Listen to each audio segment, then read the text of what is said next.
और अमेरिका की युद्ध शक्ति की दुनिया लोहा मानती थी। लेकिन ईरान के साथ 5 महीने तक चली जंग के बाद बताया जा रहा है कि अमेरिका की यह शक्ति बहुत कमजोर हो गई है। कई रिपोर्ट में दावा किया जा रहा है कि अमेरिका के पास अब जंग लड़ने की ताकत नहीं है। इसीलिए ट्रंप ने अचानक ईरान पर हमले को रोक दिया है। इस बात को तब और बल मिल गया जब अमेरिकी मीडिया में रिपोर्ट छपी कि हथियारों की कमी से भड़के ट्रंप ने अपने युद्ध मंत्री की क्लास लगा दी। सवाल यही है कि आखिर अमेरिका इस वक्त जंग लड़ने की स्थिति में क्यों नहीं है। ऐसा दावा क्यों किया जा रहा है कि उसकी युद्ध शक्ति कमजोर हो गई है।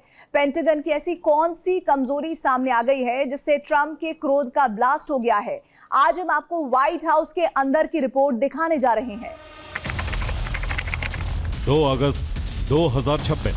वॉशिंगटन पोस्ट और रॉयटर्स की रिपोर्ट के मुताबिक अमेरिका के पास जंग लड़ने के लिए हथियार ही नहीं है। इस रिपोर्ट के सामने आने के बाद माना जा रहा है कि हथियार की कमी की वजह से ही ट्रंप को हमला रोकना पड़ गया। ट्रंप की धमकी का दांव फेल हो रहा है। हमले की रणनीति नाकाम हो रही है। ईरान में जो लक्ष्य थे वो पूरे नहीं हुए हैं। शांति वार्ता भी विफल हो रही। अब तक वो समझौता भी करने में नाकाम रहे। कैंप डेविड में ऐसी कोई घटना नहीं हुई। राष्ट्रपति युद्ध मंत्री को बहुत मानते हैं। ट्रंप का मानना है कि हेग्सेथ शानदार काम कर रहे हैं।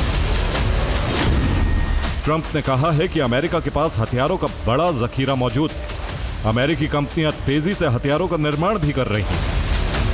ट्रंप और व्हाइट हाउस की तरफ से जो बयान जारी किए गए हैं उसे डैमेज कंट्रोल के रूप में देखा जा रहा है। कई रक्षा विशेषज्ञों का मानना है कि ट्रंप प्रशासन अपनी उन गलतियों और कमियों को छिपाने की कोशिश कर रहे हैं जो उनसे ईरान युद्ध के दौरान हुई। रॉयटर्स की रिपोर्ट के मुताबिक 5 महीनों तक चले ईरान युद्ध की वजह से अमेरिका के पास लंबी दूरी तक सटीक हमला करने वाली मिसाइलों का जो भंडार था वो खत्म हो चुका है। ये मिसाइलें अमेरिकी सेना को सुरक्षित दूरी से सटीक हमला करने में मदद करती हैं और युद्ध में निर्णायक भूमिका निभाती हैं। ट्रंप की सबसे बड़ी टेंशन यह है कि सबसे सटीक हमला करने में सक्षम मिसाइलों की किल्लत हो गई। अमेरिका के पास ना तो अटैक एमएस ना ही प्रिसीजन स्ट्राइक मिसाइल्स यानी पीआरएसएम। रिपोर्ट के मुताबिक पहले महीने में ही अमेरिका ने 850 टॉमाहॉक मिसाइलें, 1000 से ज्यादा थर्ड मिसाइलें और कम से कम 1300 बैलिस्टिक मिसाइलें फायर करनी पड़ी।